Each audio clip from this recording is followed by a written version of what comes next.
Darkness cannot drive out darkness, only light can do that. Hate cannot drive out hate, only love can do that. Quote daripada Dr. Martin Luther King. Kegelapan tidak dapat menghapuskan kegelapan, hanya cahaya yang dapat melakukannya. Kebencian juga tidak dapat menghapuskan kebencian, hanya cinta yang dapat melakukannya. Dan kalau kita tengok dari segi ilmu sains dan juga fizik, kegelapan ni sebenarnya tak wujud. Okey, kegelapan sebenarnya tak wujud.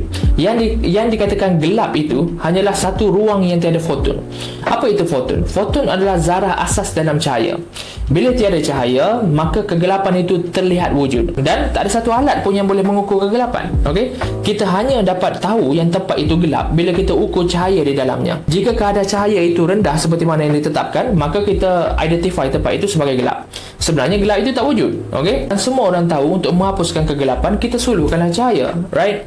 Dan gelap dalam quote ini adalah analogi kepada kebencian dan juga dendam. Jadi untuk kita menghapus kebencian, bukannya kita balas dengan kebencian, tapi membalasnya dengan cinta. Untuk kita menghapuskan kejahatan juga, bukannya kita membalasnya dengan kejahatan, tapi membalasnya dengan kebaikan. Seperti mana untuk menghapuskan gelap, suluhkanlah cahaya.